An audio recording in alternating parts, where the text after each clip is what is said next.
So what is regression equation? So when we run regression analysis, it gives us regression equation. The regression equation is nothing but information about this regression line, which is line is also our regression model. So this is a formula which gives us few details about this line. The first is the slope of line. So when we have one line, what would be the parameters which would be essential for describing, or for drawing that line, or for considering that line? One is the slope. It could be there would be more slope or there would be less slope. So this one thing is a slope, or which is called as gradient. Easier word is slope, but technically it's mostly called as gradient of the regression model or gradient of the regression line, and it is generally denoted by b1. Okay. And another information that is needed is the point at which the line crosses or intercepts the vertical axis. So this is the vertical axis. So which is the point where the line actually intercepts or crosses that axis? So that is symbolized as B0.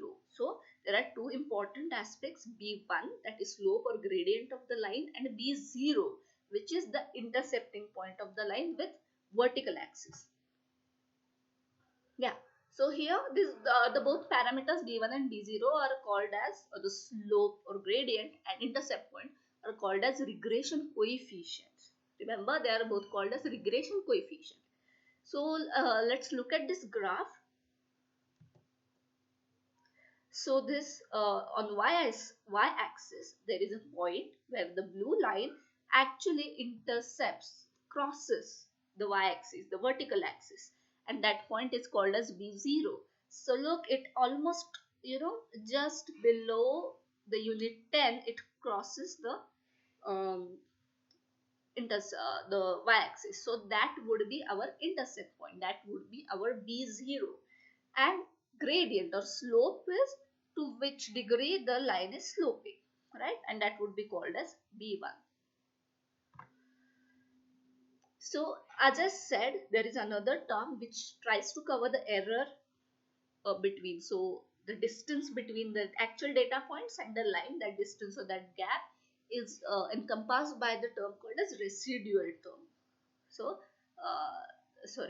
residual error or residual. Okay, so it is symbolized as generally e, small e, and subscore I. So it represents the difference between the score predicted by the line for participant and the actual. So actual score and the difference. Why we are using here the terminology predicted? Because this model would be later on would be used for prediction. So we are also trying to consider what would be the difference between the real score and the predicted score, and that's why we are considering this residual. Sometimes equation is given without residual term, but why I wanted to include it, because it actually, when you consider this residual part, it highlights that the model, the regression model, is not perfect. Generally the model we get wouldn't be a perfect model, it would be a best fitting model, and it gives us more insight and reminds us to be mindful that there would be some error, some distance, it won't be perfect. Now we'll see one example where we'll compare. In first graph, you see, so there is both lines, there are two lines, red and green, they both have same intercept point.